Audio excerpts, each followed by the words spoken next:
me here, but I am also a researcher at the Stephenson Arctic Institute, so I have two jobs. And I'll tell you a bit about my research sort of goals and projects in the future during this talk. Somebody is unmuted. Yes, okay. And yeah, just a bit about my background. I didn't know how much you'd be interested in hearing, but you can hear from my accent that I'm not Icelandic, so I'm really sorry if you were hoping to hear from a real Icelander. But I've been living here now for 13 years, and I did my PhD on Icelandic fisheries and fisheries management, particularly small-scale fisheries. But I did that through the University of Alaska Fairbanks. So I spent some time in Alaska, and I miss it so very much. I have Alaskan posters back here and all over my office. So I've kind of always been in between Iceland and Alaska and other places in the Arctic as well. And then also disciplinarily, I also consider myself kind of here and there and everywhere. So I have a master's in zoology, actually freshwater biology. In my past life, I was a freshwater person, but now I've moved over to the ocean, the much better kind of water. But I heard from Victoria that there's a broad background in the group here, and I think that's really nice. Some of my best memories are having conversations with people that I had no idea what they were studying, and I think it's really great that we all, can come together under one sort of umbrella, which is the Arctic. So today I want to talk to you about Icelandic fisheries. I entitled the talk Migrations and Movements and Fisheries Governance. So I was thinking to sort of put it into the context, the things that I do, into the context of migrations and movements, the topic of the Arctic Winter College. So I've been playing a little bit with what's moving and why that matters. So I'll tell you that as I go forward. Okay, so yes, today I wanted to give you an overview of Iceland's fisheries, some information on my upcoming research on equity in small-scale fisheries, and then again, like I said, sort of put that in the context of migrations and movements with these three sort of ideas that I think might be related to migrations. So participation, equity and rights, and newcomers in small-scale fisheries, and I'll explain what I mean in a little bit. What I'm not going to tell you about, and I made the graph really, really small so you can't even see what's on there, is actual fish migrations. So this is unpublished data from a colleague of mine who's actually looking at how the fish will move around Iceland and what we can expect under different climate scenarios. And I thought, when I was, getting this talk ready, that maybe that's something I would talk about. But I realized, no matter what movements we see in the fisheries, we're going to have responses on land and in coastal communities. And so that's what I want to sort of make this connection between is, there will be movements in certain species. And what can we do to understand, what these movements in fish stocks mean for the coastal communities and the people who engage in fisheries livelihoods. So that is what I will not tell you about today. And this is me with a lumpfish, and I feel bad for the students who do know me from my university center, because that's all you ever hear me talk about. So here's more me talking about lumpfish. All right, so a quick overview on Icelandic fisheries. So Iceland is known sort of worldwide for their fisheries management system, which is a privatized fisheries management system. And it's kind of a lot, I think, to learn, all at once. So I just kind of wanted to overview this. These are things, it's also known as individual transferable quotas. They're called catch shares and also rationalization a lot in the US anyway. And what this means is basically that the right to fish, so not the fish themselves, but the right to fish becomes a limited and tradable commodity. And so the fishermen own a percentage of the total allowable catch. So this is a biological determination set by the biologists. So there's a certain total allowable catch, and what you own is like 0.03%. Of that total allowable catch. So whatever that is for 1 year, you own 0.03% of that. The next year, if the number changes, you still own 0.03% of that. And the idea with this sort of economic sort of incentive and economic management is that it would reduce overcapitalization. And what it does is, in fact, sort of reduce also the number of people engaged in fisheries. So it's sort of kind of like a cap and trade system where you have smaller players. If they don't have the capital to sort of stay in the game, as you might say, they end up selling out, and the quota accumulates into the hands of larger and larger companies or individuals. And this is, in fact, preferred. This is the design of the system. It's meant to reduce the number of fishers that are fishing in the ocean and fishing in the fish stocks. And so what this means is that there is remarkable economic efficiency. If you look at sort of like how Iceland performs economically in fisheries, it's really, yeah, it's a success story. This is just to compare 1981 compared to 2006. This is the tons caught and the money made from those tons of fish caught. And so you can see there's less tons being caught and more money being made on this fishery system. So if you measure this economically, it's a really great system. We enjoy a high standard of living here in Iceland. There's lots of money generated by the fisheries. Everything's great. Okay, maybe. Like I talked about before, what this means is that there are individuals who did lose jobs, who sold out of the fisheries system. And you can see in these numbers here that there was a drastic reduction, and there still continues to be, in the number of people employed by fisheries.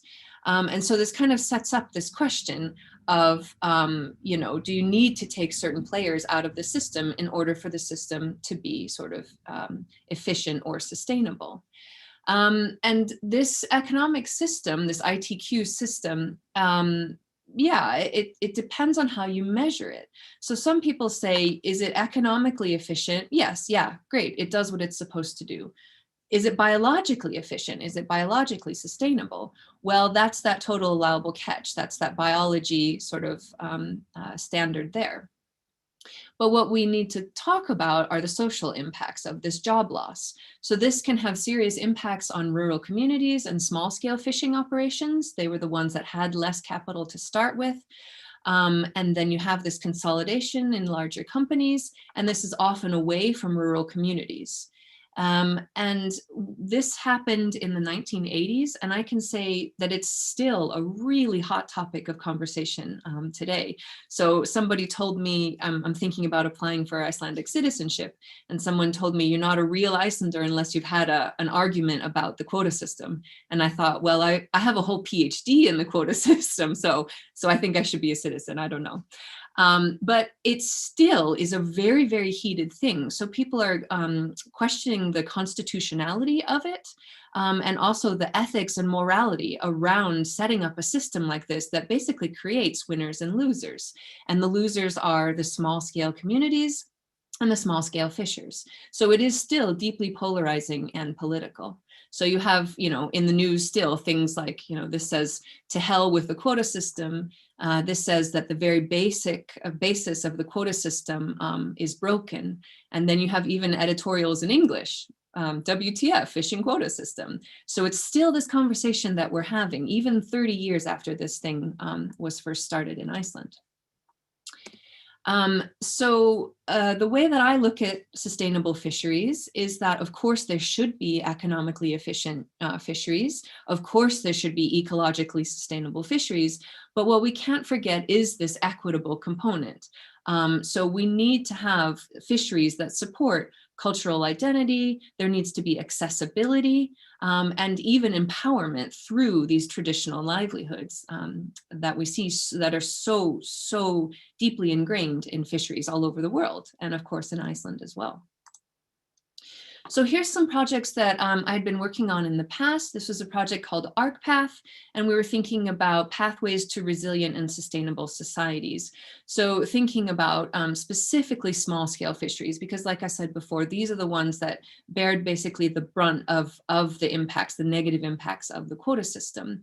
And also thinking about how not just small-scale fisheries and small communities, but also small science. So how we as researchers can engage in this sort of like small world, giving voices to those who maybe don't have voices in these larger sort of sweeping claims about biological or economic sustainability of fisheries.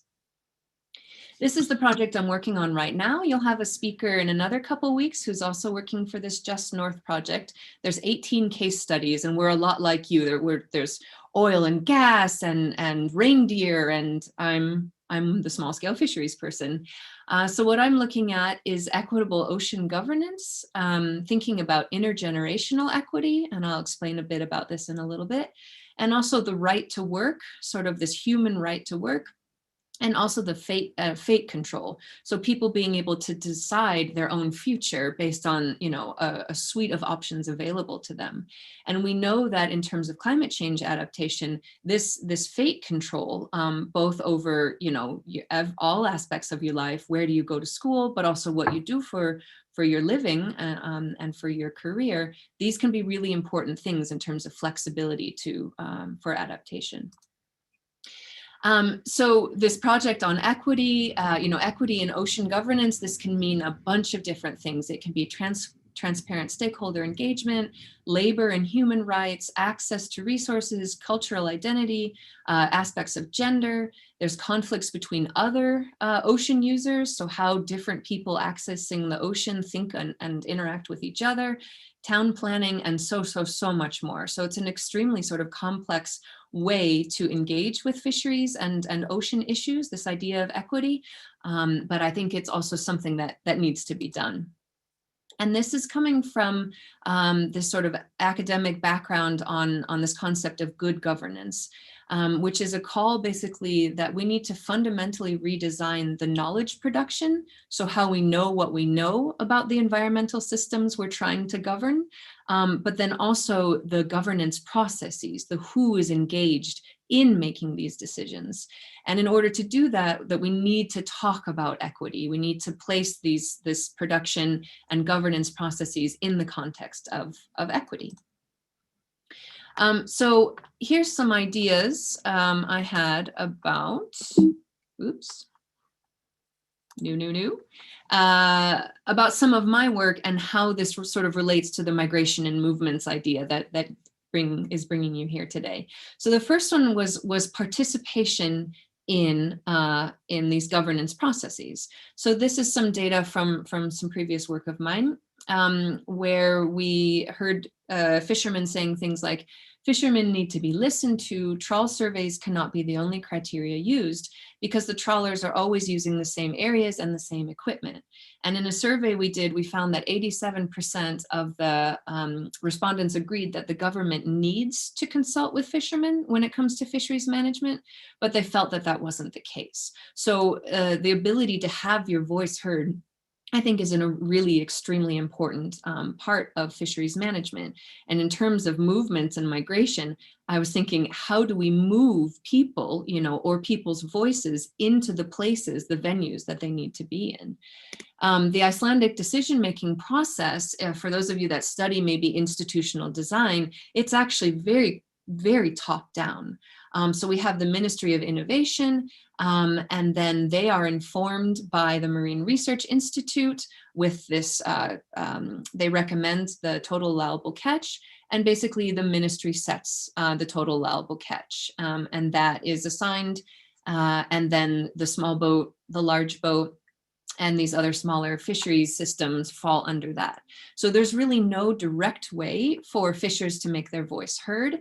Rather, it's just sort of an unofficial, sort of, you see the line at the top here, there's unofficial lobby groups. But this is not transparent, and it's definitely not equitable. So this is one thing I'm thinking about in the future is, yeah, how do we change the Icelandic government? Big question, I know, but I think it's really important if we're thinking about equity in fisheries management. So the second thing I was thinking about, again, equity and especially this idea of rights and access to coastal and marine resources. So really a lot of people view this ITQ system as a point of no return, both biologically, economically, but also socially. So there's some things that have been done that may not be able to be undone. And we don't know if we could even undo the quota system, and even if we wanted to. So it's actually really big and complex questions. An example of this is in 2001, there were fishermen from the south of the West Fjords, where I am now. They went fishing without quota on purpose in protest of the quota system. So they called up the authorities, they said, hey, we don't have any quota and we're going fishing because this is unjust. And the crux of this is because the Icelandic constitution has a clause that states the exploitable marine stocks of the Icelandic fishing banks are the common property of the Icelandic nation. So the folks that are against the quota system are saying our constitution actually says that we, the people, own the right to fish. Why is it that it looks like, in effect, it's these big corporations and these companies that actually are privately holding the right to fish? And this case actually went all the way through the Icelandic Supreme Court and then up to the UN Human Rights Committee, where they ruled in 2007 that the Icelandic ITQ system does in fact violate the human right to work.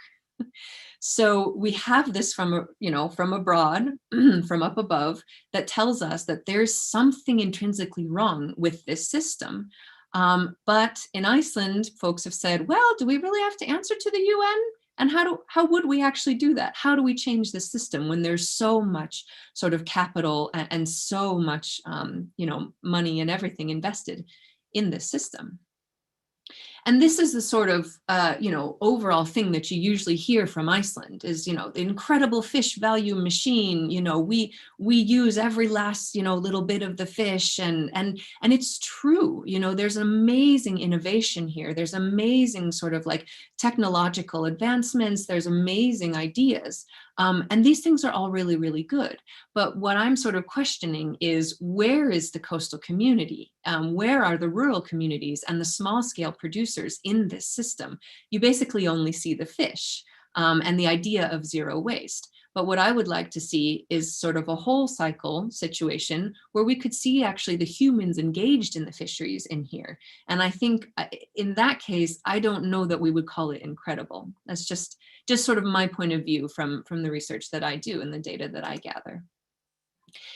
So here's some more information from the work that I've been doing, where we have, for example, one fisher said only a small number of individuals have control over all the quota in the country, and they seem not to be able to share even a single kilo with others.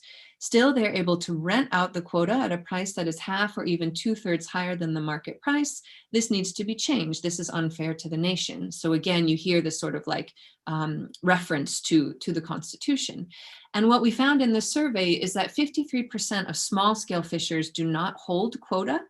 And that those who do own the quota are more likely to rent. So that means they already own quota, and then if they want to fish more, that particular day or week, they have the capital to be able to rent quota and fish more. So essentially this creates two separate classes of fishers, where you have the haves and the have-nots. And this is really interesting for people like me who are studying sort of the impacts of this kind of privatization, and basically, sort of capitalism at its very finest, how these things trickle into the sort of social aspects and create these classes of haves and have-nots. And so the last thing I wanted to talk about is newcomers and small scale fisheries. So this is where my sort of current research is going now, and has been previously as well, working specifically in small scale fisheries. So because of this accumulation and because of the quota system, we have very few small scale fishers left. So for example, up here in the West Fjords, we have 378 boats. And I would say a fraction of these all over the country are actually full-time fishers. And about 10% of all of the fish caught in Iceland are caught by small-scale fisheries, 10 to 20%. So it's a pretty small amount of people that are still engaging in what many people would call this sort of traditional livelihood. And what this means is that we have a graying of the fleet. So those that were in the system 30 years ago, they, if they were able to sort of like keep the quota, hold on to it, and sort of maintain their operations, they're still the ones that are in. There's no newcomers that are coming into the fisheries because of the cost of quota and the cost of boats and everything associated with that. So we found that the average small boat fisher is 58 years old, and that there's less than 6% of small boat fishers who are under 30 years old or with 5 years of experience. So really, we don't have this renewal of the industry. We don't have the next generation. And again, in terms of the cultural connections to fisheries, this is something really interesting. What happens? What happens when you don't have renewal of this traditional livelihood? This is a survey that we did, and there were the results were that there was very strong agreement from the small scale fishers that there's not, that they agreed that it's not possible to make enough money in fishing for the year outside of the quota system. So again, we have this idea that there's something wrong with the quota system, and that there aren't enough non-quota opportunities for small scale fishers, and particularly newcomers who might be able to kind of work their way up into a system. And to put this in sort of the academic sort of framing, what we're talking about here is intergenerational equity. So what we do for one generation without potentially thinking about the next generation. So have we, basically pushed out those future fishers that may be interested in small scale fisheries? And this is really interesting because you hear statements all the time, in our research. For example, I was raised in a family of fishermen, and therefore fishing is like a drug. So this thing you're addicted to, you need to have, you need to do. Another person said there are very few young men and women who can afford to pay that much to work. I think that's really telling. So you have to pay to be able to make money. Does that make any sense? And then finally, I couldn't imagine having a family or wife during that. So you also have the next generation thinking like, how could I make a living? How can I have this well-rounded sort of livelihood with all of the stress that would potentially go along with trying to make ends meet in fisheries? So one fishery that I wanted to tell you about, which I think is really emblematic of some of these things that I'm sort of thinking about and discussing, is the lumpfish. So this is a lumpfish. They're weird little fish, and probably none of you have heard about them. And they're very small scale fishery here in Iceland. But they also have a lot of really important sort of cultural context. So there's a lot of history. There's historical kind of traditional ways to fish them. They are they give place names. So a lot of our fjords and certain parts around the country are named after this fish. They're also a really important aspect for local food in the spring. They're basically like a herald of the spring. People get really excited when the lumpfish season starts, and you have sayings, in many of these coastal communities that life is lumpfish, and people say things like, it's really associated with pride and fun and family. It's something you inherit. It's something you are by nature. And it has a lot of really actually important aspects for and opportunities for training and the involvement of youth. So when many of the other fisheries sort of have made it impossible for young people to be on board and to really spend time and learn, this is one chance that does remain. And so my argument is that, yes, okay, you can't make a lot of money off of this. It's a very small scale kind of thing. And biologically, it's not the most interesting, important fish, but culturally, we could consider that it's a keystone because of these reasons that I'm listing here above. And we found this on the survey as well. So it turns out when you ask this question to fishers, what would you advise a young person to enter your fishery? This is a really good way to tell sort of like the performance of the fishery system. If a fisherman wouldn't advise a young person to enter their fishery, that means that something's not quite working very well. And we can see that lumpfish was the only fishery compared to the ITQ, and then also something called coastal fisheries, which I don't have time to go into today. But lumpfish was the only one where those fishers were more likely to agree that this could and should be an option for a young person or a newcomer to access. So we see with lumpfish fishing participation that it does kind of go up and down every year, and that's based on a few different things. But it has a really important aspect with fishing households. So 21% of all lumpfish households are multi-permit households. That means, and I am doing this on purpose, the gender thing, father and son. So it is quite often males, although there are females, but I'm saying fishermen and fathers and sons on purpose here, because that's the sort of general trend. 21% of all the lumpfish households are multi-permit households. So you have these father and son pairs quite often that are working together. And then we do also see this really interesting trend where no matter, what the season, what the weather, anything, there will be the small amount of boat, 80 or so, small amount of boats that fish lumpfish every year. And this, you might say, is another clue that there is this sort of like cultural aspect to this fishing that's not necessarily about making money and making a profit off the fishery. We can see that lumpfish permits are really important in rural communities. So the majority of communities that hold lumpfish permits have a population of under 500. So it's very much a rural kind of livelihood and important to these rural communities and small communities. So I'm sort of wrapping up here and thinking about migration. This is really hard to see what's going on here, but what I want to show you is that these permits, so these are permits assigned to a fishing area for lumpfish. So the country is sort of divided into different regions. What I want to show you is that basically these are the permits where, so let's say I want to go lumpfish fishing and I'm assigned to area C or D or whatever it is. The next graph is to show you that there are the permits held by the fishing area.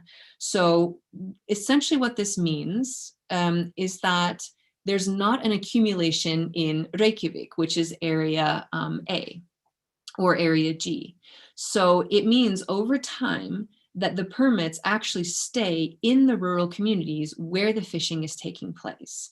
And I'm still working on these data and I will update them, but it's really interesting to me because this is basically the opposite trend of what we see in the ITQ fisheries, where the ownership of the right to fish and the access to the resource goes away, is held into basically the capital area of Reykjavik.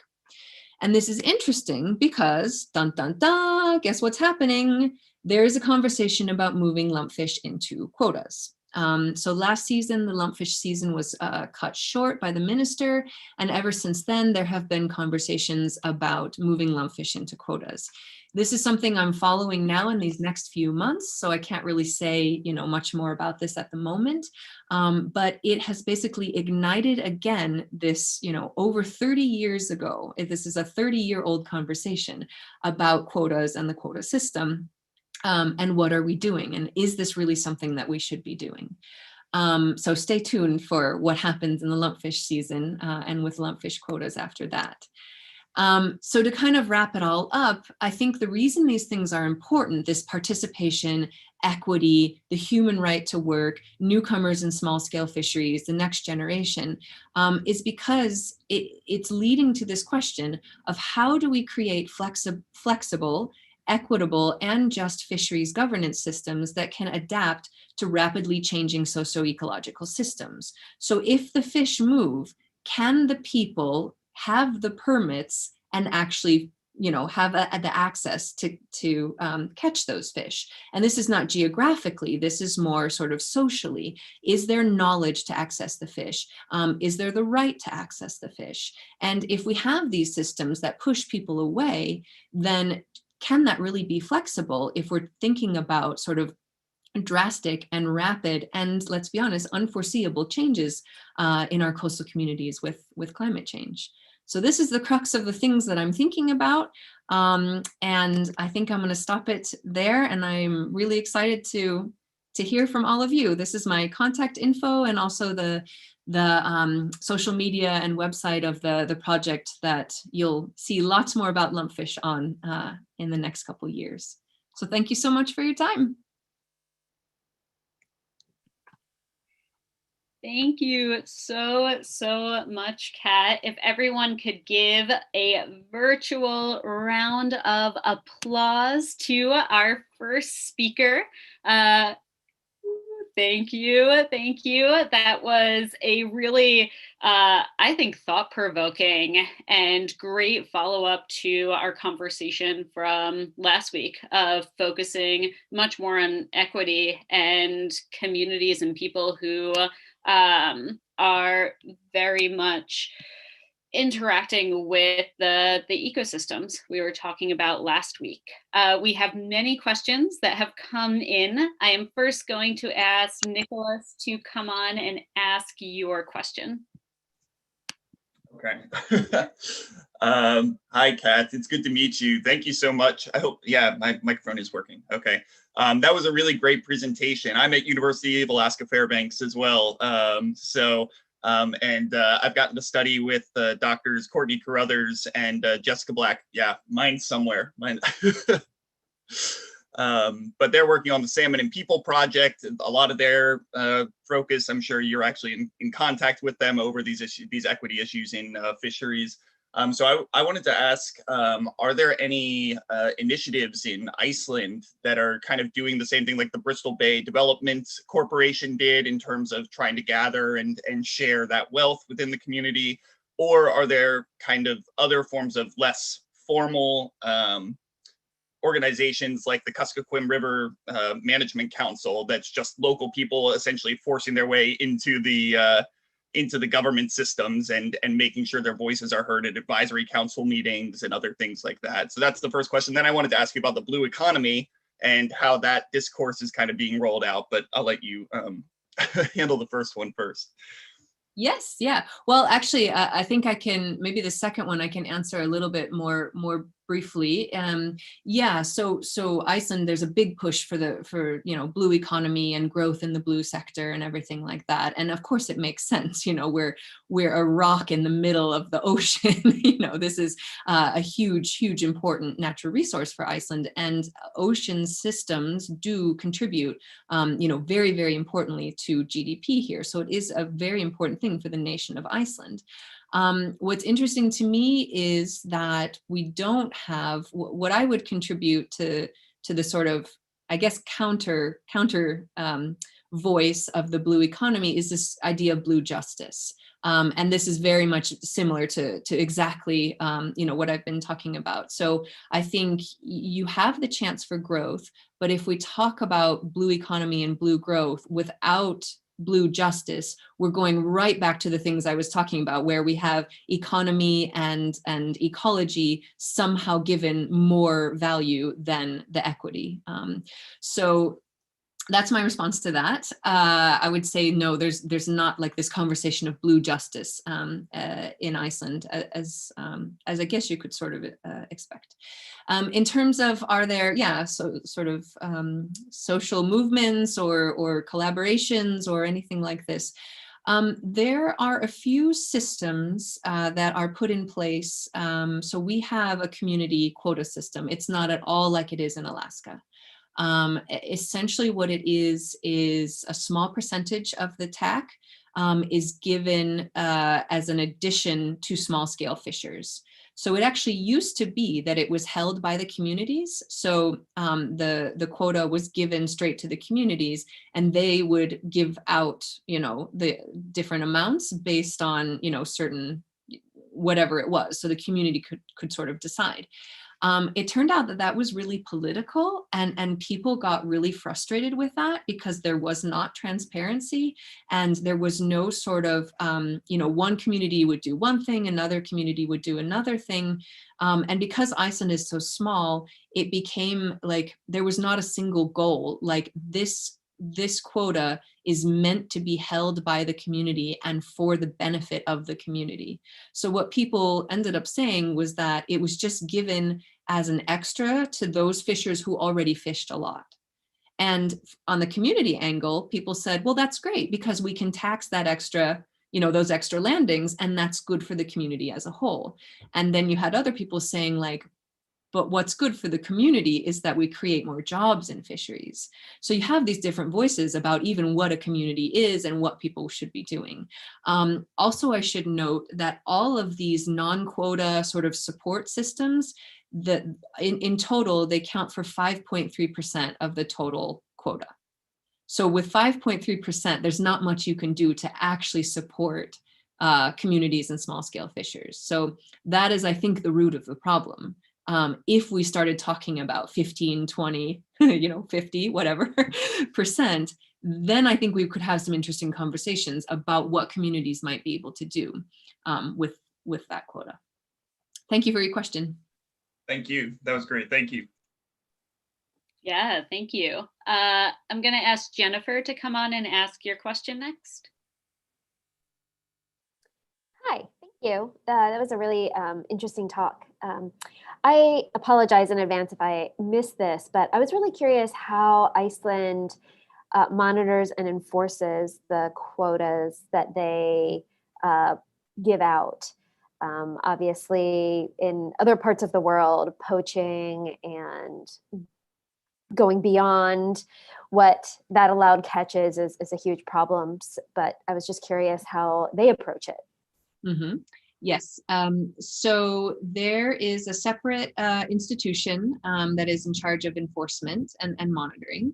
And the thing is, there is designated landing areas. So if you're on a large boat, then you still have to account for that catch. And the quota is counted, like against every time the boat lands.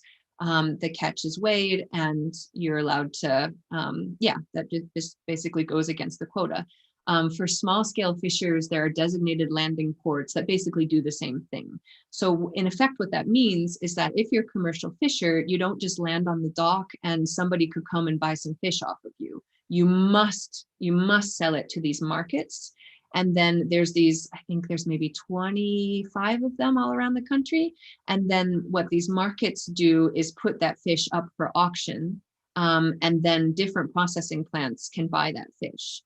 So it's not actually like integrated in the way that you might consider like locally, like imagine a small scale fisher selling the catch to like a local processing plant or something like that. So it's much more sort of centralized, in that way. And that's essentially where the enforcement comes in. There will be people sort of monitoring the catch from there. But there is this conversation of at-sea monitoring in both the large and small boats. We don't have, there are some observers, but they're very, very small. It's not like Alaska at all. And there's definitely not like the on-camera or the onboard cameras like there are in other nations as well. So for example, I think it was last year, the big trawl fisheries, there was an estimate that they threw away illegally. So there's no discards allowed. They threw away as much fish as the small scale non-quota fishery caught in 1 year. So there is definitely this conversation of like, okay, where did all of that fish go? And well, I mean, we know where it went, but could that have been used differently? And again, this sort of like who's accessing it and where did the data come from and these kinds of things. So yeah, I think, we don't have the problem with poaching like you can imagine in other places for sure, but there are still questions of sort of like onboard activity. And every once in a while, you'll have a crew member of one of the large boats be interviewed in the media about like the horrible things happening on the ships and everything. And it's really hard to study, these sort of like illegal behaviors. Yeah, thank you for the question. Samantha, do you want to come on and ask your question next? Yeah, hi, Dr. Chambers. Can you hear me okay? Yes. Okay, great. Yeah, thank you so much for your presentation. I study small scale fisheries as well, but I've been studying them mainly in East Africa. And, this blue economy dialogue that we're having, the big concern is that small scale fishers will be pushed out. And at least in East Africa, this is a huge concern for food security. And I know Icelandic people, they eat a lot of fish. And so I'm curious to learn if, what percentage or, how big of a deal is small scale fisheries to household consumption, and maybe what will happen if these corporations keep squeezing out the little guys. Mm-hmm. Mm-hmm. It's great question, and a lot of things that I'm like sort of playing around with in my head. So the first I would say is that yes, Icelanders are known for like high levels of fish consumption, both historically and still today, although that is decreasing. And that's like a general kind of generation shift, things that you can imagine that you see in many places, the pizza and pasta sort of like transitions that I think we all can sort of guess.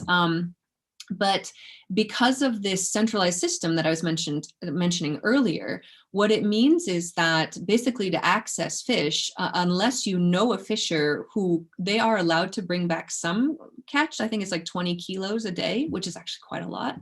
But unless you know someone who might give you some fish, you basically only have access through the grocery store. And because of the value added, processing and everything like that, fish can be quite expensive. At the same time, if you're in a certain community, fish is everywhere. So I'm so hesitant to use the word food desert. It's not like this at all, but there are definitely these pockets of like who has access to fish and who doesn't, and who's working in the fish processing plant, who knows someone who's fishing, and that kind of stuff. What's interesting to me in that regard is the influx of immigrants into the coastal communities. So these are folks that don't necessarily have access to a small scale fisherman who maybe they get fish from. And so that was a study we did maybe 5 or 6 years ago now, was just where people get their fish from. And one thing that we found was that, people said, because of the quota system, I eat less fish. And I think that that's a relationship we need to kind of, study a little bit more, but I think it's a really, really interesting one.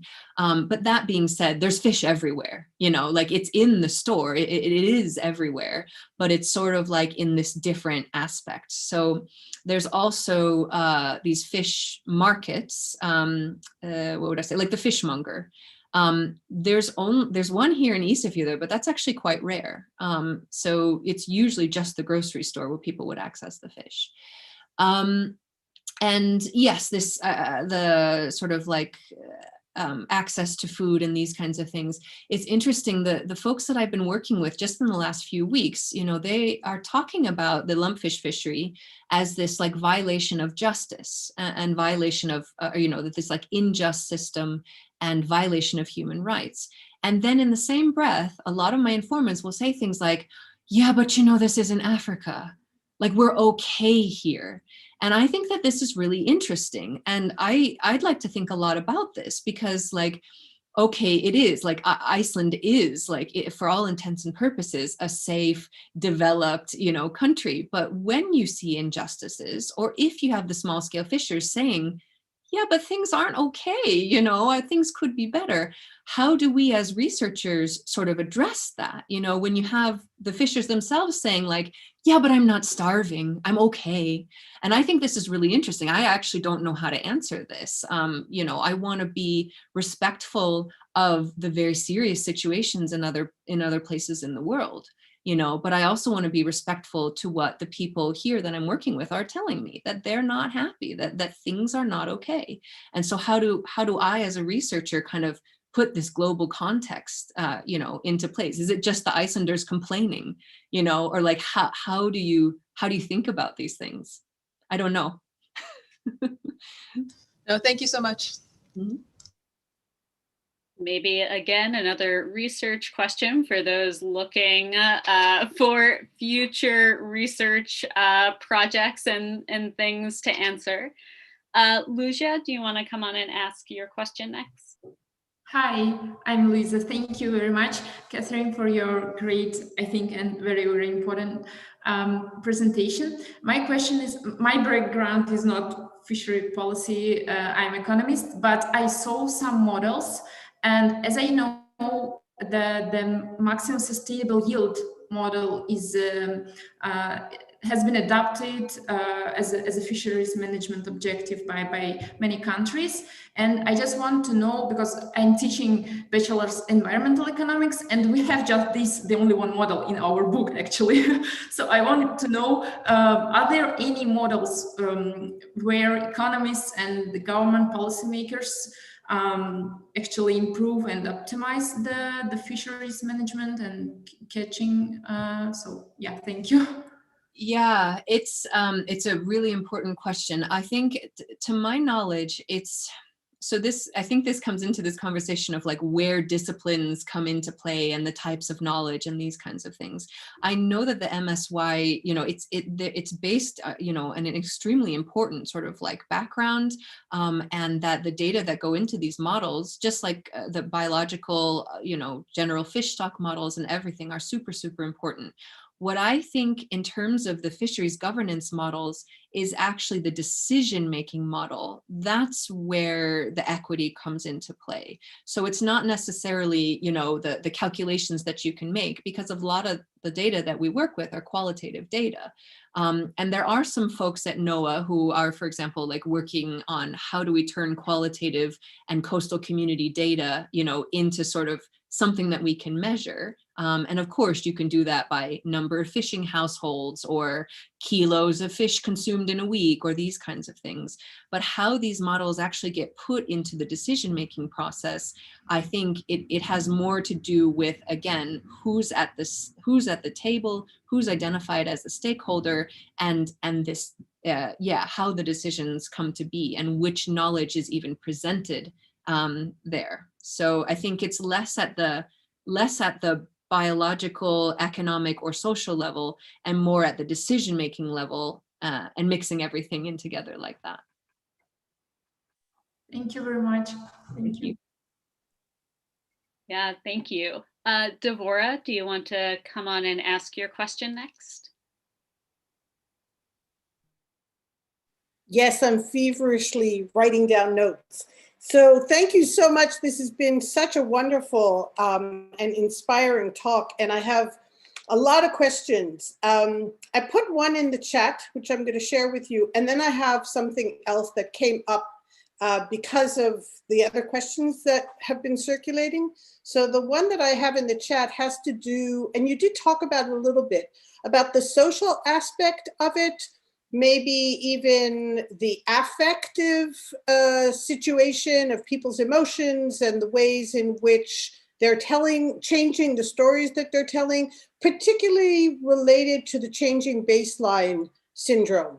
And what happens when knowledge is lost, and you were talking about the intergenerational loss of knowledge and even changing diets. So that's one question.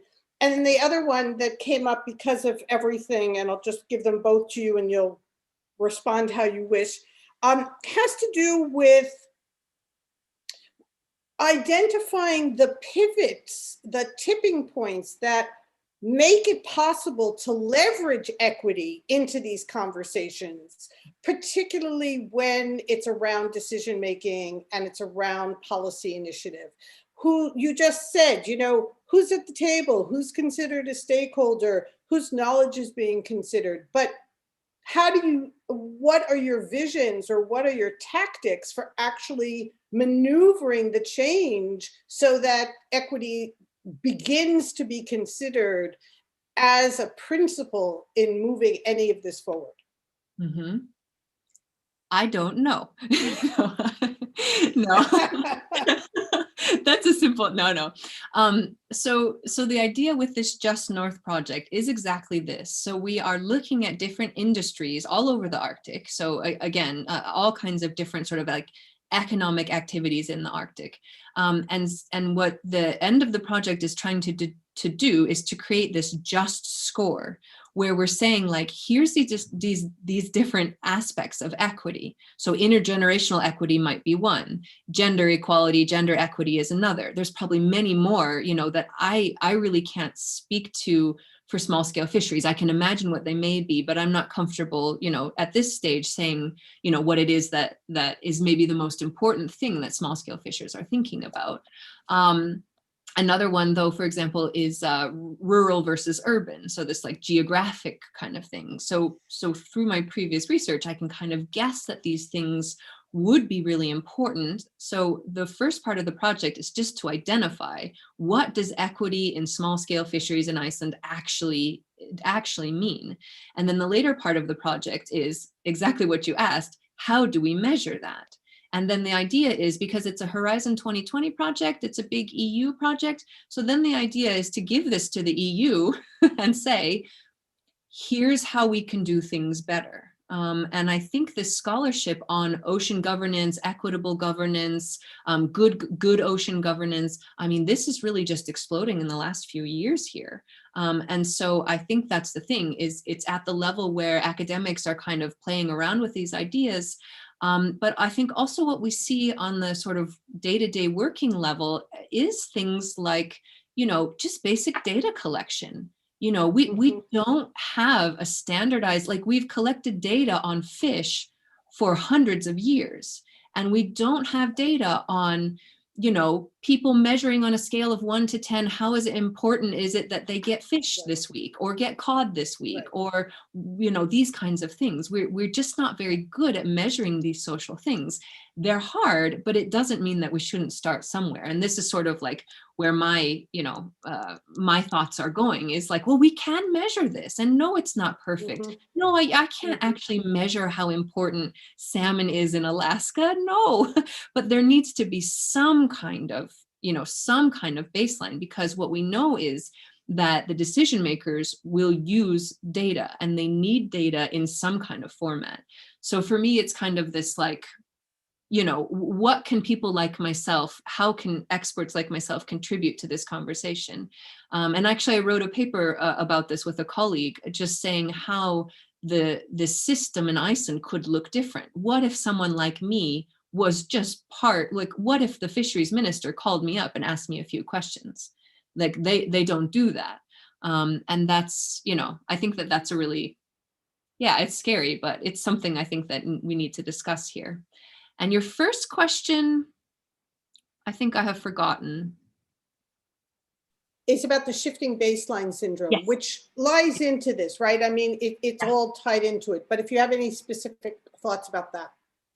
Yeah, I mean, that's great. I hadn't used that terminology with this, but that's exactly what's happening, is people saying like, well, it's not like it was, or, like, oh, things are okay, or this kind of stuff, or the inability to sort of like remember how the feelings were 30 years ago. So there is also this telescoping of time, I think, where you say like, well, Iceland is moving forward, like we enjoy a high standard of living. And did it come at the cost of small scale fishers? Yeah, maybe it did. But in general, are we all still okay? And I think, yeah, I don't know. I mean, I think at the end of the day, it seems like it is some kind of sort of philosophical question, and I don't know how much of it is, how much you can say is Icelandic culture, how much you can say is actually different personality types, and these kinds of things. It's way beyond my area of expertise, but I think it's really interesting how, exactly, like how we view the nature of change and what needs to happen and the values we place on that. Yeah, thank you for that input. Yeah, thank you so much. So we have 3 more questions, and then we will move on to our second speaker today. I'm going to ask Isaac to come on and ask your question. I know you've been waiting a bit. No worries. Thank you again, Kat, for this great presentation. I was just wondering, with the consolidation, the corporate consolidation that is happening within fisheries, has there been any international actors that have been kind of moving into that space, or has it largely kept a national type of business model?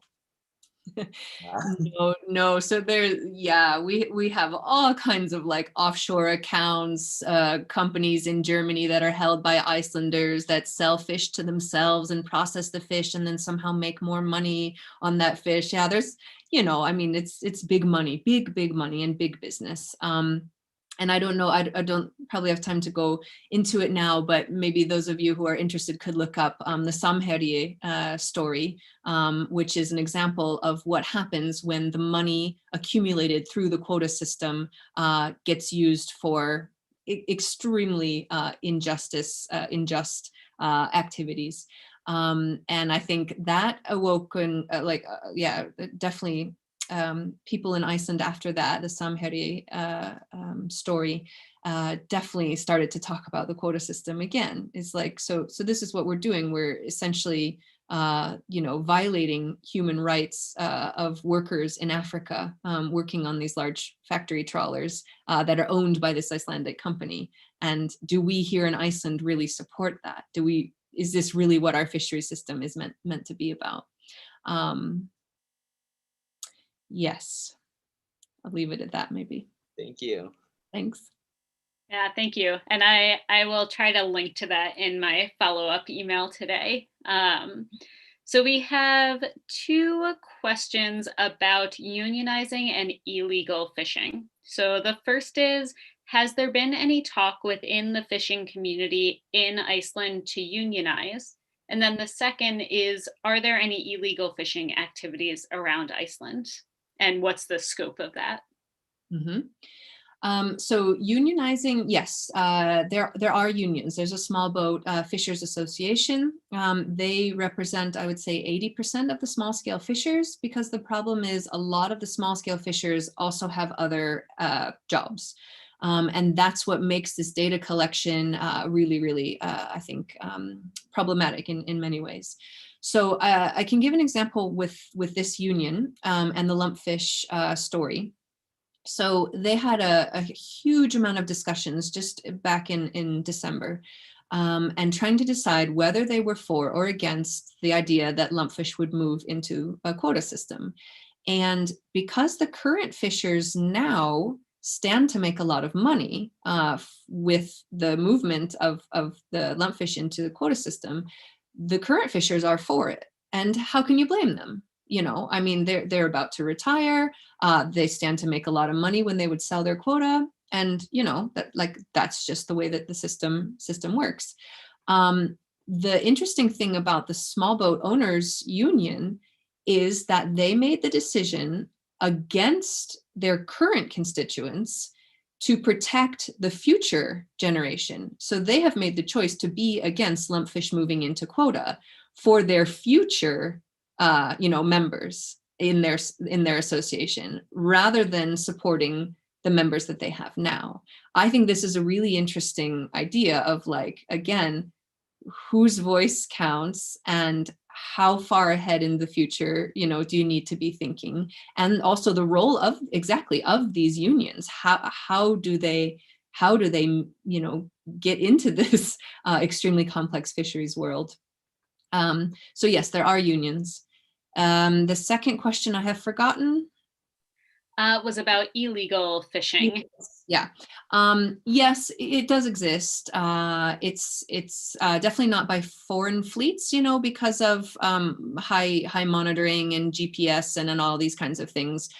So if there is illegal activities, it's usually the activities on the boat, like maybe they're landing fish that they don't have the quota for, or they're throwing fish overboard, which is illegal, and these kinds of things. It's really, really hard to get an idea of how much of this activity is going on, because Iceland in general is a small society and there's a high level of trust between individuals.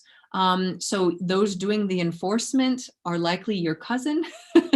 And it's really tricky socially to enforce something like that. But I would say there is research that suggests that it's really not a problem like it would be in other places. They have looked at basically the biological information from the spring surveys, and they compare like the age structure of the stocks with the age structure of what's landed. And they can tell for the most part that these things match. And that means that the fishers, for the most part, are not selectively, choosing the higher quality of fish. But it does happen. I mean, you hear stories, every now and then of illegal fishing. Thank you. And our final question, Susanna, do you want to come on in and ask? Thank you, Victoria. Thank you very much, Kat.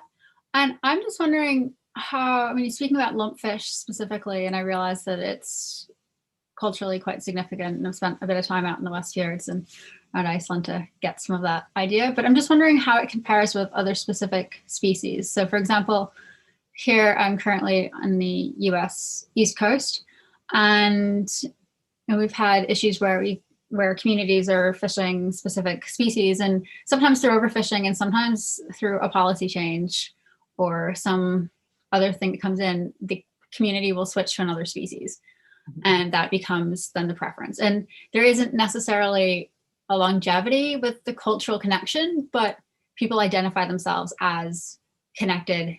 You know, they are fishing, that's what they're doing. And I mean, we had an argument when I was growing up here where people were arguing about their fishing rights from 15 generations ago, and that came up into a relevant town hall discussion. So I'm just curious whether there are other species like the lumpfish that maybe have either gone to a quota system, been overfished, had some kind of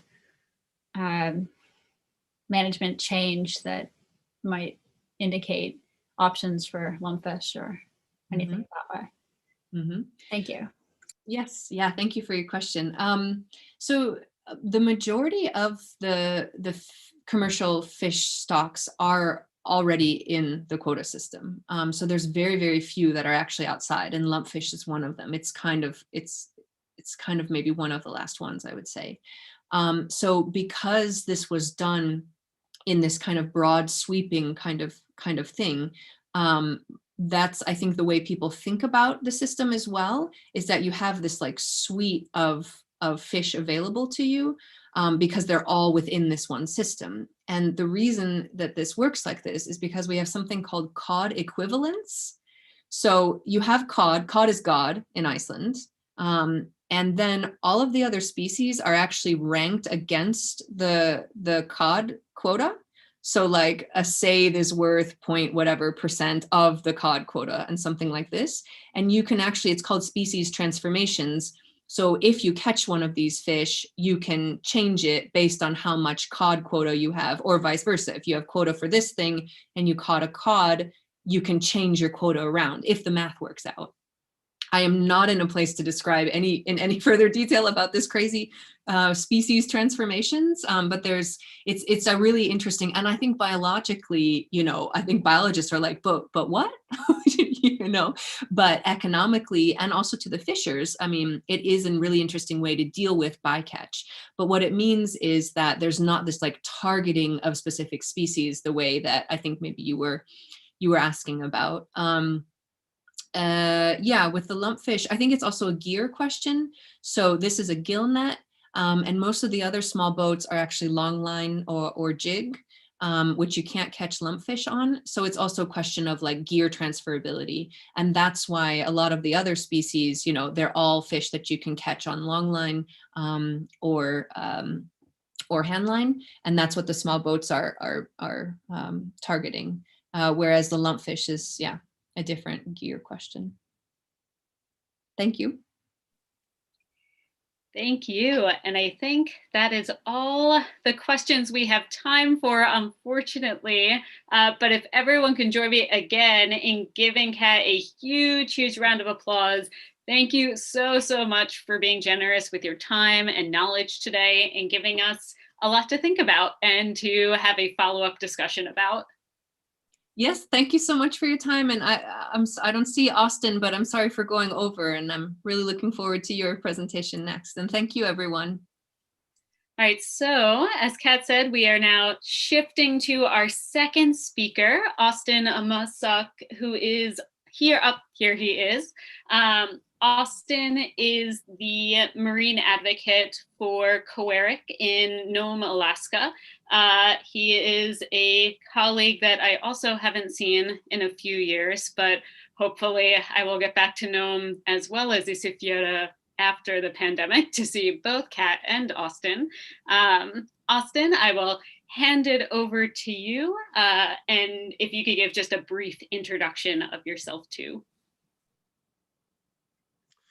Sure. Well, good morning from Nome, Alaska. Once again, my name is Austin Amasak.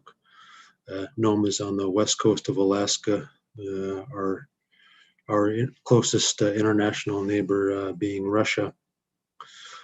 If you want to know more about what COERIC does or what I do in the Marine program, you can go to COERIC's website. I'm going to start my presentation here, which will have that information.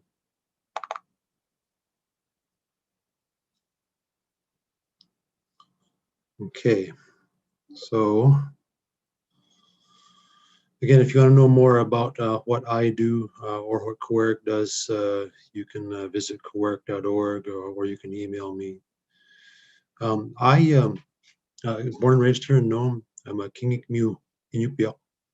I've been a tribal or environmental or subsistence advocate in my region since 1997. And so today, this morning, what I am going to talk about are some personal experiences. I'll talk a little bit about history and the Alaska Native experience, and then I'll get into some of the aspects that I do as part of my job. But primarily, what I want to talk about are the social impacts of Arctic change from an Alaska Native perspective. So, what do I mean when I flash these words on this particular slide here? What I'm really getting at is, my personal reaction to all of the change that has occurred in the Arctic.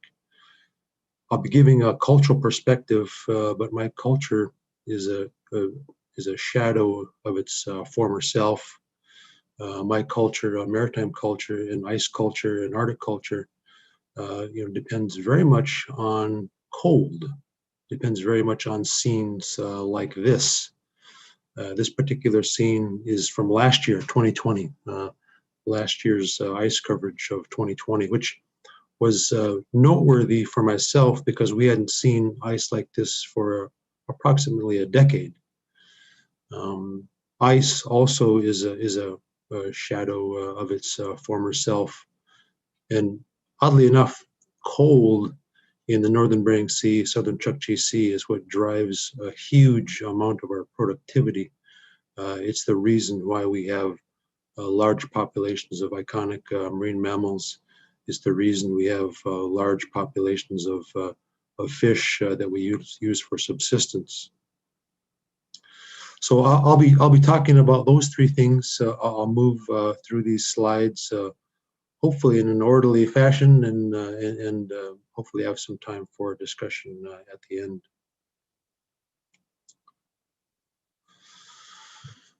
So the Arctic system is in fact a fairly delicate one, though we have plants that are very hardy versions of their southern cousins, and animals that are also very hardy versions of their southern cousins. The balance in the Arctic depends very much on the nature of cold and warm. And as Arctic has gotten warmer, the productivity has gone down. In the last decade, there have been large-scale declines in the base of food webs, the large-scale declines in saffron cod, polar cod, smelt, the very things that provide for large populations of iconic marine mammals. And so we as Alaska Native people are very concerned about how this balance is being impacted. We're of course very concerned about impacts to our communities, and it certainly is one of the reasons why tribes in my region have stood up a program, a marine program that I work in, to address a lot of these changes, particularly in the ocean environment related to changes that we're seeing. So I want to talk a little bit about my own experience, my own subsistence livelihood, and the livelihood of people in this region. In the upper left corner is a picture of, an example of a picture of an activity that we do in this region annually every year in the springtime, gather eggs, bird eggs. One population of eggs, bird eggs that we gather has suffered severe declines, and that is seabird colonies. I am a relatively young person in my 40s, but in my short lifetime, we have never experienced the kinds of seabird colony failures that we have in this last decade. It's now commonplace for seabird colonies to experience huge declines in productivity, as well as complete reproductive failures. And this has been particularly notable in the wide array of seabirds that we utilize for subsistence in our region. So the upper left corner picture there is a picture of glaucous gull eggs as well as murre eggs. And those seabirds, as well as others, have suffered huge declines. The picture in the upper right is a picture of my younger daughter in the early 2000s. A picture that I took, which was noteworthy for me because it was the earliest time that we had seen salmon come back to our area, return to our area. That particular photo was taken in the early part of June. Normally, and historically, we've had ice until the middle part of June, which has always meant that salmon come, of course, later. But with much warmer climate, salmon species have experienced wild fluctuations, as well as some really drastic declines. And this has impacted how we harvest subsistence resources of salmon.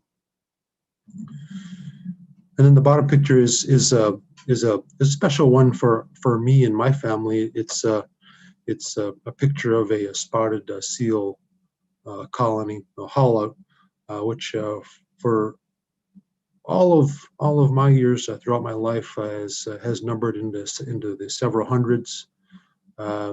This particular spotted seal colony is part of the background noise of being at camp.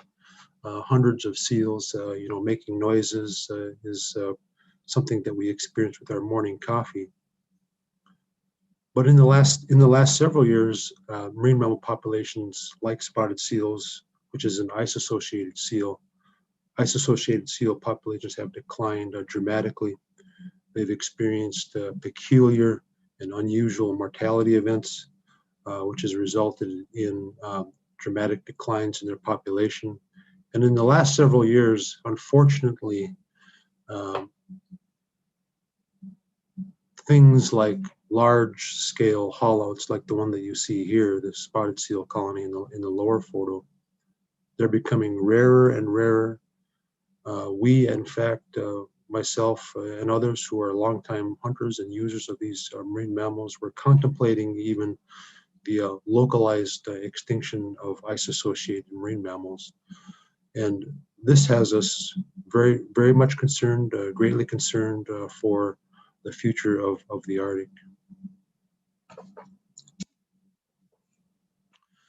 So in my first slide, I showed a picture of, for me, a very noteworthy photograph of ice. Ice is very important, of course, for productivity in the northern Bering Sea, southern Chukchi Sea. And this is a satellite photo of a particularly good ice year. 2020 was not bad. You can see quite a bit of ice in this photo. On the right-hand side, you see the Alaskan coast, and then the left-hand side, you see the Chukotkin coast, and then in the bottom portion of the photo, you see St. Lawrence Island. What I want to point out, though, is even though it may seem like there's a lot of ice in the northern Bering Sea, I want to point out the southern edge of the ice that you see. It's the kind of ice that moves within the currents easily. You see a lot of in the southern edge of the photo and in the picture there. You don't see a lot of ice pans. You don't see a lot of big ice cakes, if you will. you see a lot of small jumbled ice. And then in the northern portion where the water's colder and the ice is heavier, you see larger ice pans, like larger ice cakes. In 2020, even though it was a particularly good ice year, I want to point out a couple things, and hopefully you can see my cursor. Here, St. Lawrence Island, what is absent from St. Lawrence Island is a large extent on the northern shore of St. Lawrence Island of shore-fast ice. That has not been present for a number of years with climate change and global warming. Also on the Alaskan coast, on the north shore of the Seward Peninsula, also absent is a large-scale, shore-fast ice region that historically extended 50 miles into the Chukchi Sea. These large shore-fast ice regions are very important for ice-associated marine mammals. They're important for their own productivity and their own health. And these things, unfortunately, are becoming, these aspects of ice in the northern Bering Sea, southern Chukchi Sea, are becoming, of course, much rarer and have been tied to ice-associated marine mammal declines. Okay, so I talked a little bit about what a lot of the change means for us. I do want to briefly talk about history. History is very important. It's of course a large reason as to why some things exist in Western Alaska or in Alaska. As I mentioned, I'm from Nome. Nome is a community that existed prehistorically, but it's also a community that, as a result of the gold rush in the early 1900s, quickly became populated with a lot of people. The city of Nome was formed in 1901, and thereafter the city of Nome began conducting its business and doing its things. And in 1903, a few years after the formation of the city of Nome commissioned the survey of its outer boundaries, the Nome town site, United States Survey 451. And I bring this up for one really important reason. But first I want to talk about what Nome looked like or may have looked like in 1903 when the survey was conducted. If you Google Nome Gold Rush or Eskimos at Nome, the photo in the lower right often shows up. And I grabbed that photo off of Wikipedia. The caption there is from a Lohman Brothers photograph. It's titled "A Eskimo Encampment on the Sandspit of Nome," showing, of course, that we lived in the community of Nome and were living in the community of Nome in 1903. But I want to point out the affidavit in the survey, in the United States Survey 451, the affidavit which is found on pages therein of that survey. By the way, that survey was completed and administered and done under the authority of the Organic Act at that time. And the Organic Act was to take into consideration Aboriginal use and occupancy. But when this survey was done, according to the affidavit of the survey, you can read it for yourself, of course, up there in the upper right, it indicated that no portion of land is occupied or reserved for any purposes by the United States except that platted herein, and that no land was occupied or claimed by any natives of Alaska. Essentially, what likely happened is the surveyor surveyed right through the Eskimo encampment, and then later claimed via the affidavit of survey that no natives lived in Nome. And this is one of the reasons that for a long time, for nearly 100 years, it was popularly thought that Nome was not the site of Alaska Native inhabitants, that gold miners first settled in the Nome region. Of course, that changed dramatically in 2006 when the Port of Nome moved the mouth of the Snake River and destroyed an archaeological site. The archaeological site would have been 30 or 40 feet under the tents that you see there. And the the experience that of this is that it has been very hard for Alaska Native people to justly characterize our own history, as well as properly put narratives around the history of places like Nome.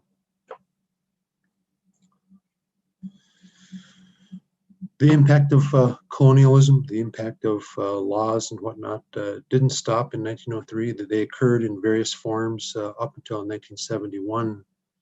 I won't go through a complete history of the Alaska Native Claims Settlement Act. You can do that, I suppose, on your own. But very briefly, in the 1950s, 1960s, oil and gas was discovered in Alaska. The federal government began exploring for and establishing lease areas in Alaska. We Alaska Natives said, no, you can't do that. We have Aboriginal claim to all of Alaska. And the federal government, in its discovery, conceded that Alaska Natives probably had Aboriginal claim to most of Alaska. And in order to resolve this dilemma, the federal government extinguished land rights in Alaska. But the federal government went even a step further. It extinguished Aboriginal hunting and fishing rights in Alaska. And for someone like me, who is a post-ANCSA person, I was born in 1972, this has always been or for me and folks like me who have studied this period of history, it's been a rather turbulent one. And I recently came across an idea, a concept, which was formulated by the anthropologist Roger Lancaster when he examined the American justice system, and came up with this term of poisoned solidarity, which he describes as a communal feeling forged out of mutual identification against a series of shape-shifting demons. In our present Alaska Native experience, we have lots of issues that need address. Our educational system, our healthcare system, our social systems, how we develop land, how land is developed. Prior to the Alaska Native Claims Settlement Act, a colleague of mine, I think, described it best. We didn't own land; we were of the land. And then in 1971, as a result of resolving the dilemma of Aboriginal claim in Alaska, we did become owners of land. The federal government gave us some 10% of Alaska back in the form of land held in fee simple title with Alaska Native corporations. And so there's a little bit of personal narrative, there's a little bit of history, and so now these remaining slides, I'm going to talk about some of the contemporary things that I deal with as part of my job, or that we deal with as part of our at COERIC as an advocacy organization. Over the last several weeks, I have enjoyed viewing some of these Arctic Winter College talks. I know that you have heard some narrative about coastal erosion and sea level rise. And I do want to bring it back a little personal here too as well. The photo that you're looking at here is an example of coastal erosion. But I want to point out one really important thing first. This is a photo of my family's land west of Nome, approximately 30 miles. And my family, we have been caretakers of prehistoric and historic grave sites that exist on our land. And unfortunately, in the last decade, as coastal erosion and sea level rise has become amplified, also with permafrost thaw, unfortunately, grave sites that we've been caretakers of have eroded into the ocean. And this is an example of gravesite erosion. This is a typical example that's happening up and down our coast all throughout Western Alaska. Grave sites like this, which you can see the portions of sticking out of the bluff. Actually, there are human remains in the photo, but I'm not zooming in on those.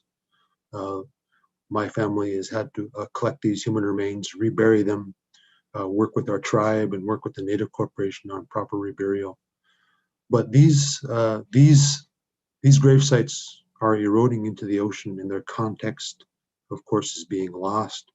Their historical importance, their prehistorical importance is being lost because grave sites like this, remote ones particularly, are being looted, and their artifacts are being removed from our area. And so these sorts of impacts of that I know the Arctic Winter College has heard some of and heard some narratives of really hits home for us in rural Alaska, especially us who try as much as possible to caretake the history and preserve the importance of these sites.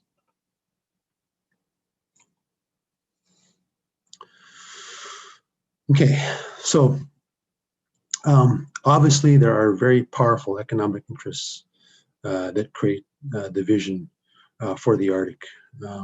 However, our experience is that it has come at the expense of indigenous people, and so my next few slides, I think the last few slides that I have, we'll talk a little bit about my job and what I do in relation to Arctic advocacy.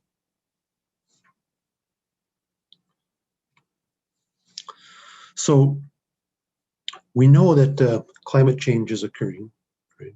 And we know that commercial fish species have moved north, like pollock and cod, right? And this has resulted in increased shipping. It has resulted in infrastructure development talks. It has also resulted in militarization of the Arctic. From my perspective, the three things that I have listed here: increased shipping, infrastructure development, and militarization of the Arctic. I might as well include large-scale commercial fisheries that now exist in northern Bering Sea, southern Chukchi Sea. These are largely undesirable outcomes, and unfortunately, what politicians and DC think tanks do is engage in post hoc rationalization of climate change, fish moving north, and these outcomes: increased shipping, infrastructure development, and militarization of the Arctic. This is a photo of the Port of Nome as it exists, as it looked in June last year. And it may be hard to see. I probably should have zoomed in a little bit, but on the horizon is a large oil tanker. And what may not be totally evident, and I apologize, if you look really hard, I'll get the cursor out here. You can see the stack emissions from this oil tanker going out to the west here. And it keeps on going and keeps on going. I tracked the stack emissions of that large oil tanker for 11 miles. I reported my findings to the Environmental Protection Agency, and they concluded, yes, that it was a visual violation of stack emissions. Unfortunately, nothing could be done because there's no enforcement here in Western Alaska to deal with air quality. Just last month, this region avoided a near catastrophe. A Russian LNG ice-capable, ice-breaking tanker was coming south through the Bering Strait in essentially the middle of the winter, January 16, I believe it was, and it experienced engine failure, which had us all extremely worried because one of one of the first things that we considered in light of increased shipping and how it might impact communities is that what if a ship becomes disabled, it runs aground and it spills its contents onto the shore. So we're all very worried. And this just happened just several weeks ago. If you'd like, I can put in the chat or in the chat a link to the article. But if you Google Russian LNG tanker Barents Observer, you should be able to pull up that article.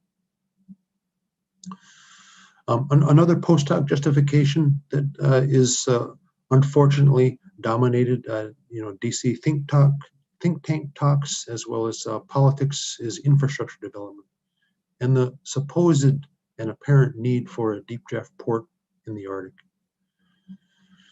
Presently, Nome's port sits idle for 7 months. It's not used, it's closed down, it's frozen in. You may have heard in the news, or if you follow Arctic issues, that Nome has been selected for the site of feasibility design of a deeper draft port. Some of the justifications that you might hear in the news are things like, it makes economic sense, there's an economic need, or there's a military need for infrastructure development like that. But what you don't hear in the news is how port development has destroyed Alaska Native people, Alaska Native place, and Alaska Native history. When this new port at Nome was developed, it destroyed an archaeological site, the one that I mentioned earlier. And as a result, the site, which had historical importance for Alaska Native people, it was once called, in my Newport language, Sunnispik, which means place on the side. But because the nature of port development has dramatically altered the location, it is no longer Sunnispik. It is no longer place on the side because the mouth of the river was moved to its present location that you see here. But what the facts are about infrastructure development, particularly port development, is that the Arctic is in fact an area of low risk. The heads of our highest military have informed Senate and House committee hearings on record that the Arctic is an area of low risk for conflict, and so there's no need for a port based upon national security interests. There presently isn't a traffic jam of vessel traffic in the Bering Strait or in the Northern Bering Sea or Southern Chukchi Sea. And so some of the economics for port development are very shaky. And if you're looking at what port development or infrastructure development in the Arctic is and what it amounts to, it essentially amounts to development for the sake of development. There's no rational justifications for infrastructure development in the Arctic. One of the popular reasons or justifications that you might hear is that the increased port development will increase oil spill response capacity, which is an important consideration, but the present feasibility design doesn't include any aspects of oil spill response. And thirdly, what we are quite concerned about in the Arctic is the militarization of the Arctic. Obviously, Russia and China and other players are moving goods through the Arctic, but it doesn't mean we have to militarize the Arctic. We in the Arctic, we absolutely want peace. And we can't have peace if our politicians or the think tanks that are formulating a lot of these decisions talk as if peace can't be achieved. Peace must be a part of climate change policies for the Arctic because we value our home, we value our safety. And then, a lot of what development has also transpired in the Arctic is things like cruise ships that are moving northward. And in 2016, in the lower left corner there is a picture of the passenger vessel, the Crystal Serenity, which was the largest cruise ship that had ever visited our region. There was a lot of noise made about the potential economic impact of something like that. But in fact, there was very little economic impact, very little tourist dollars were generated from cruise ship traffic. I just have a couple more slides here. One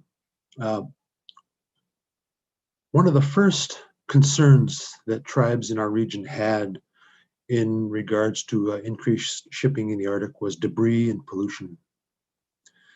And unfortunately, in 2020, our region experienced a summer-long foreign marine debris event.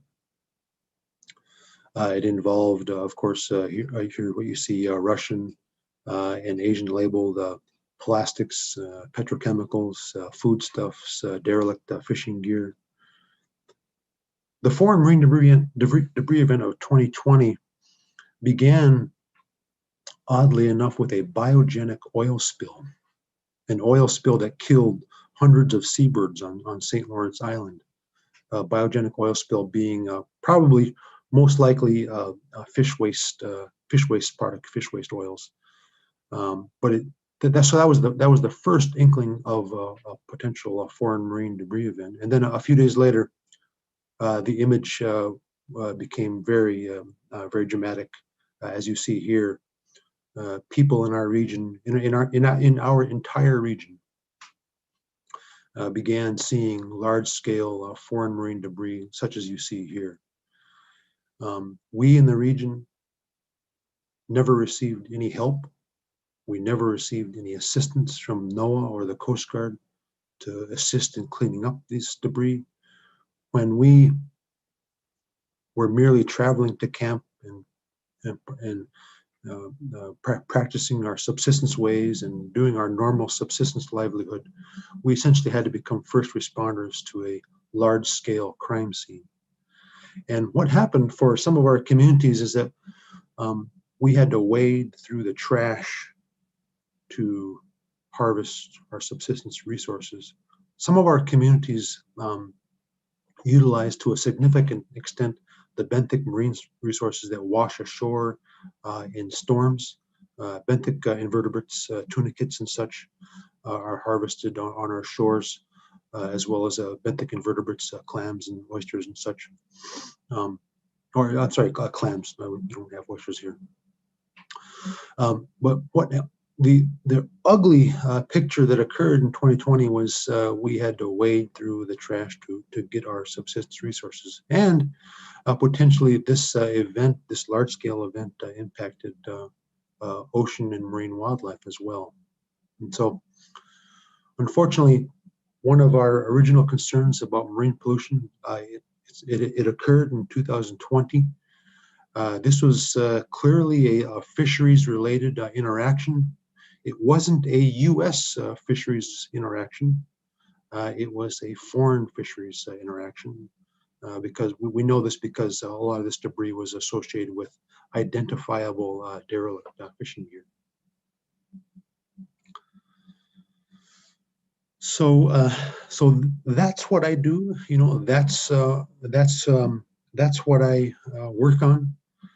An advocate like myself, Indigenous advocate like myself, when I travel locally, nationally, or internationally, I'm usually the only one at the table. I'm usually the only one there.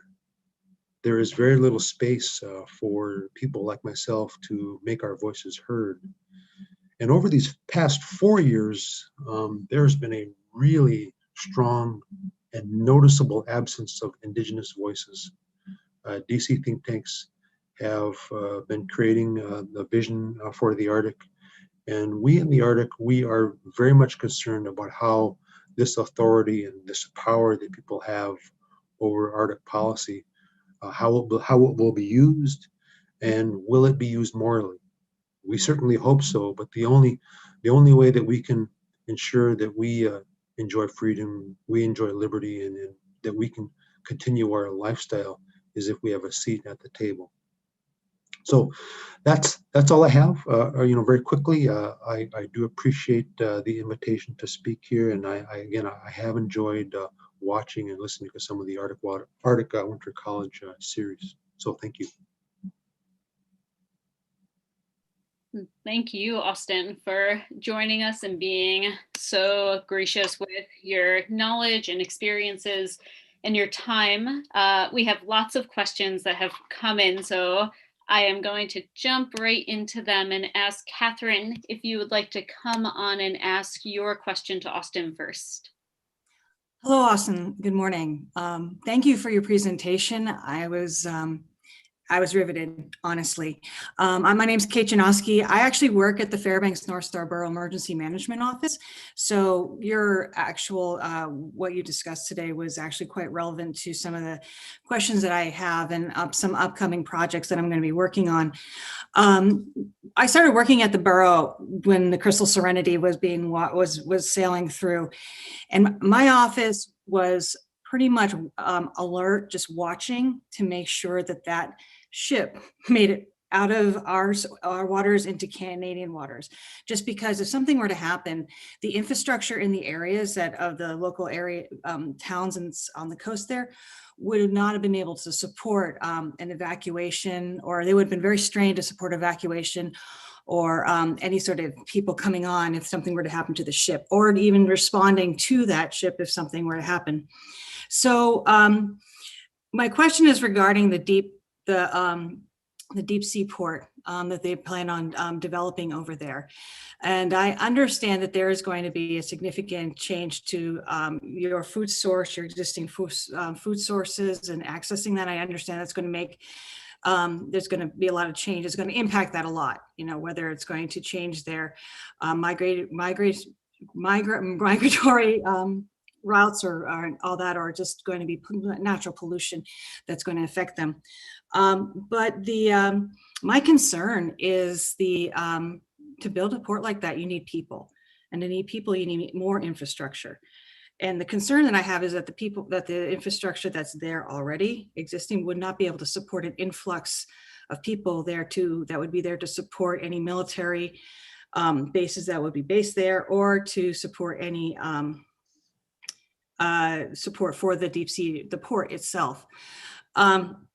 Is that's one of the things that you guys been able to concern? Because that would definitely impact the whole community, whether it's with sewage, food supply, things like that. If there were to be a disaster and you only have so much limited support in your actual area, your town, I mean, you'd have to wait a significant amount of time for anything to come from outside of your town, your city, to actually respond to support. So I guess my question would be has that been addressed, the increase in infrastructure that's going to need to be developed? And of course, that'll impact everything. So I hope I was I hope I was clear. So yes, thank you. Mm-hmm. So one of the mayoral candidates in the last election voiced a really strong concern for the port, and it was his opinion that the increased infrastructure in Port Delagoa would be the worst thing for Nome. He didn't win, but he received a sizable contribution of the electoral vote. And if you look at the design for the port, it's just rock. Okay, there's 300 or 400 pages of engineering design, you know, water quality issues, environmental justice issues, those kinds of things, but it's just rock. There are no after follow-on design features for that port. And all of the other things that you raised, we here in Nome, we're still trying to figure out. We don't know what the impact socioeconomically will be. What we do know is that the reasons for the port are not well established. There's no military reason for it. There's no economic reason for it. And so we're wondering why. Mm-hmm. I get it. Yes, my concern also would be like if you have that influx in people, it's going to the sewage, and then of course if you don't have adequate sewage development, that's going to impact water, potentially impact water supply. I do remember a few years ago there was a case where you have I think it was fuel barges were delivering fuel source to the city. I believe it was Nome, and it froze. And you actually there actually was not any fuel coming in until they could free up that thing. So that ship. So, I mean, like I said, the increase of people is just going to be impact everybody all around. And I would like to ask you, I'd like to contact you offline a little bit more because I'd like to discuss this further with you because I'm really interested in this, especially from an emergency management point of view and of course from an Arctic, policy point of view as well. Sure. Thank you very much. Nicholas, do you want to come on and ask your question next? Hi, Austin. It's good to meet you.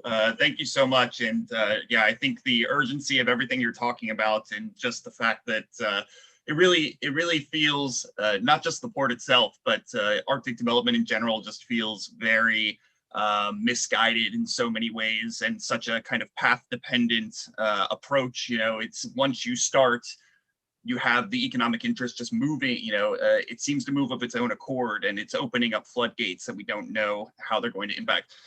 So I did a good bit of reading about the feasibility study for the port, and I just wanted to ask, Coeric, you all released a public letter that criticized the feasibility report with just reasoning, and I was wondering, the port expansion is being developed under the remote and subsistence ports clauses in I can't remember what law it is exactly, but there's no space there. There's no mention of how it's going to improve access for subsistence users and subsistence vessels. So I was wondering if there's any follow-up action on that, and if you all do have plans to continue opposing it since, or at least trying to modify the plan prior to construction. Yeah, good question. The Remote and Subsistence Harbors Act, which was one of the design considerations, legal justifications for the present feasibility study, allowed the U.S. Army Corps of Engineers to essentially throw away national economic development standards and utilize the remote and subsistence harbors for justification. There are no subsistence features that are built into the design, none whatsoever. And that's totally up to the city of Nome and whether or not they'll do that. This project is going to cost north of $500 million if the port charges its usual fees for this for activity at the port. It'll take some 1,000 years to repay the taxpayers in order to if you think about it that way in terms of whether or not this port is economical and to what extent it could or would pay back the taxpayers. Thank you. Hiba, do you want to come up? Nicholas, did you want to follow up? You were on mute. Sorry, I clicked the wrong button. A lot of the thing also, the reports also mentioned, offshore oil development as being one of the justifications for the ports, but this administration is putting a kibosh on that, a moratorium. So what do you see? Is that kind of off the table entirely? Like, I know that Coeric's formal stance is against offshore development. So hopefully that holds true. But yeah, how are the advocates of the ports, whether it's Bering Strait Native Corporation or the USACE, how are they spinning that? Well, yeah, there's no way to spin it. There's no commercial available quantities of oil and gas in any of the planning basins in northern Bering Sea, southern Chukchi Sea. The northern Bering Sea Climate Resilience Area, which was recently reinstated, shut off those areas to oil and gas leasing.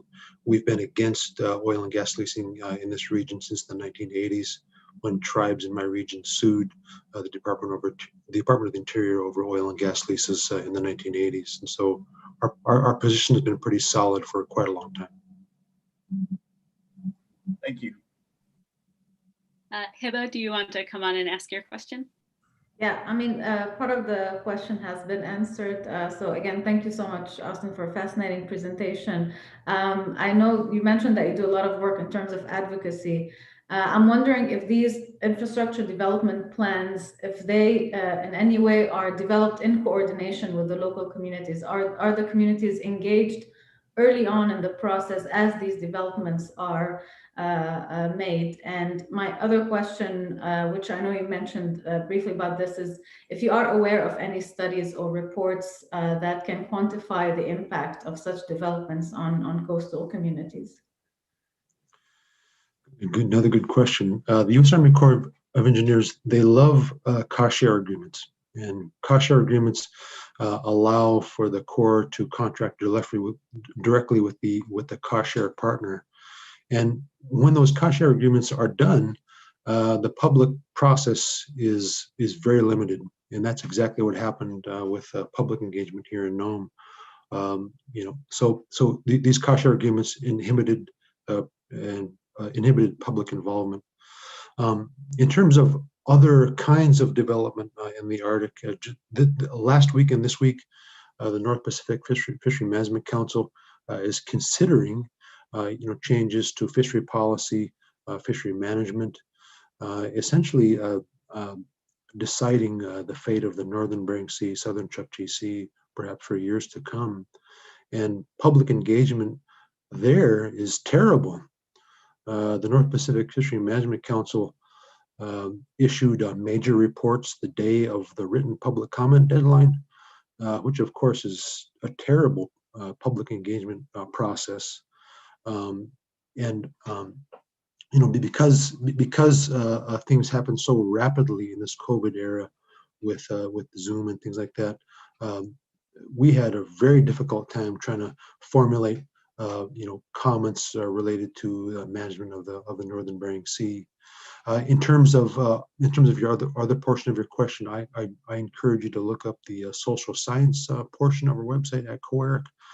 It has a bunch of material related to your question. And I can link to that too in the follow-up so everyone can see it. Harmony, do you want to come on and ask your question? Hi. Can you hear me? Okay. I'm also from Alaska, from Naknek Native Village. And I was just wondering about how Nome is doing in passing down subsistence knowledge, and just like passing on traditional foods and like involvement in subsistence, because that's where my thesis work is centered on. I would say that our subsistence lifestyle is very rich. I did mention in the beginning that our culture is a shadow of its former self, but what we do have is tremendously rich. This region of Alaska, we have an extremely high per capita use of ocean resources, whether they're seabirds, marine mammals, fish, that kind of thing. Our region is large. It's also very culturally diverse. We are the southernmost Inupiaq people, St. Lawrence Island Yupik people, North Coastal Yupik people. And I would say that absolutely our subsistence lifestyle, how we hand down knowledge, it's as robust as it possibly can be. Again, if you would like additional information to review, our social science website or COERC's Eskimo Heritage Program has volumes of resources about how we pass down knowledge. I, like a lot of people in our region, lifelong hunter, fisher, trapper, mariner, this knowledge is passed down to the current generation. Yeah, and if I could just ask a follow-up question too, like as a fellow Indigenous person, I was just wondering, like, if there's a lot of barriers to entry, like you said, about having a seat at the table. And so like, what is your opinion on how to address that, and how to address the inequity of Indigenous representation in academic settings? Huge barriers.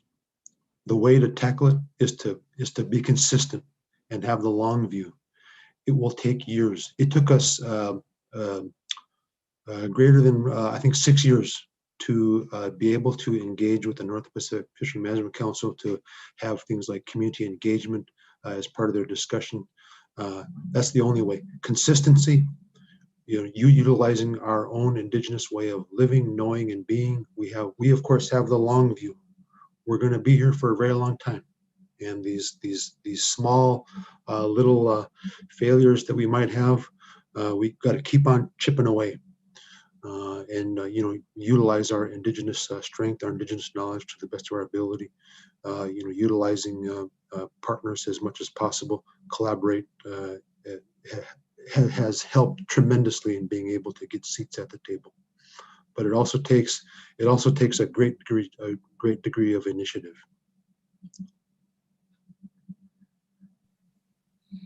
Thank you. We have one, I think if you have time, Austin, I know we are a little over. We have one more question that has come in.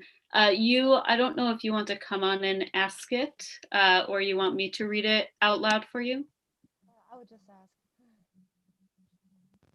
Hi, Austin. My name is Yu. I live in Alaska. I've worked with the community of Wukiakvik regarding the oil companies' impacts. So I'm wondering, I have a follow-up question regarding public participation. I'm wondering, from the foreign companies' side, such as the Russian-owned oil tanker or the cruise ships, have they ever tried to talk to or engage with local people, or how are they doing that, or they just bypass and oversees local voices? Thanks. Well, international diplomacy has been very poor, of course, these past 4 years. I hope it gets better with this administration.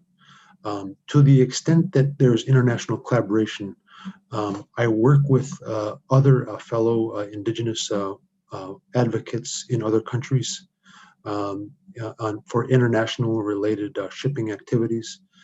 We've been successful in being able to seek a curtailing of the use of heavy fuel oil in the Arctic, which is the dirtiest of the dirtiest fuels.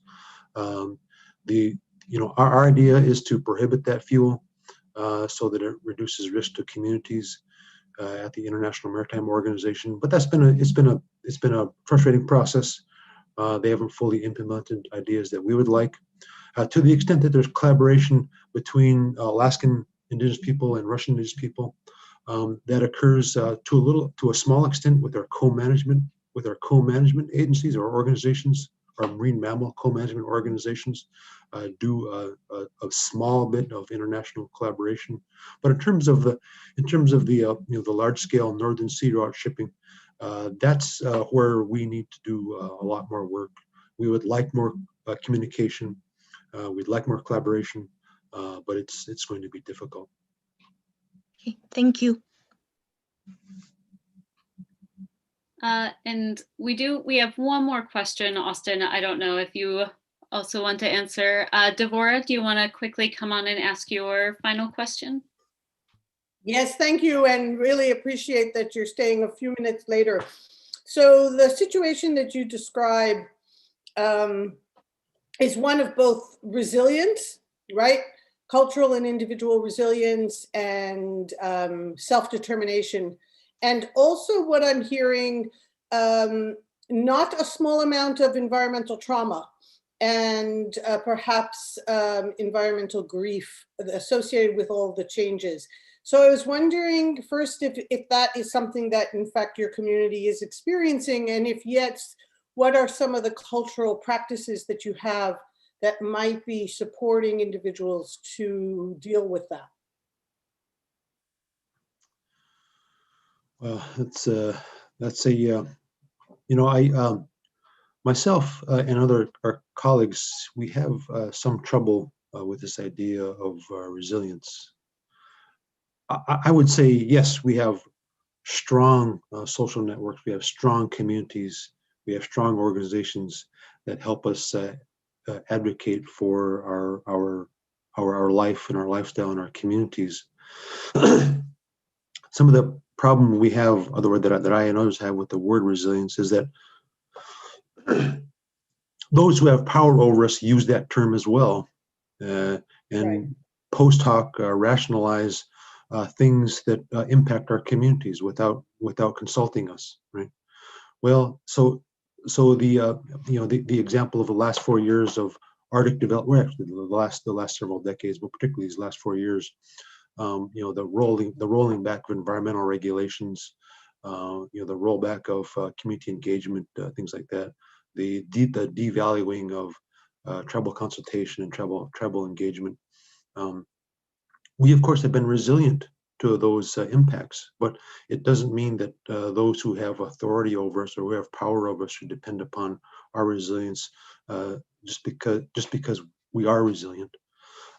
So I hope we can, I hope that with this new administration, even amongst ourselves, we can maybe reframe this idea of resiliency and reframe concepts of empowering us.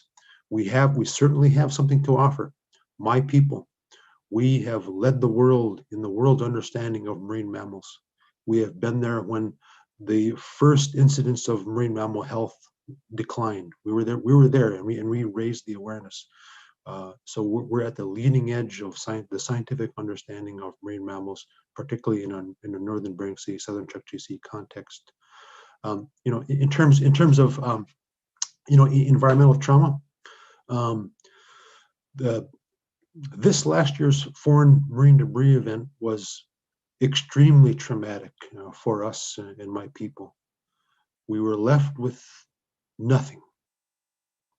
We were given nothing. We had to clean it up ourselves. That seems like a traumatic event.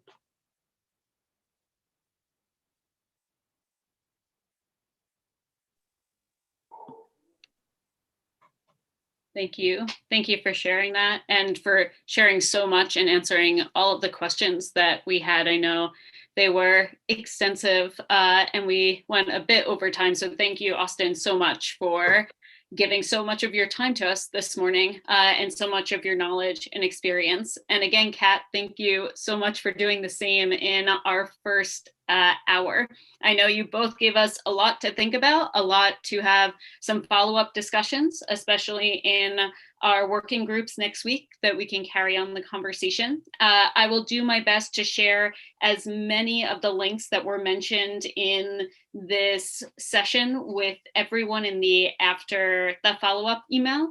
And as a reminder, we don't have a social event next week for our fellows. It is just the working group meetings. And next week, we'll be hearing from two researchers in Iceland and in Finland on labor migrations and immigration to the Arctic.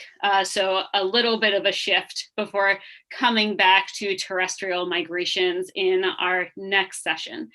So thank you, Austin. Thank you, Kat. Thank you everyone for joining us today. I hope you have a great week and I will see you all next week. Thank you everyone. Bye all, thank you so much.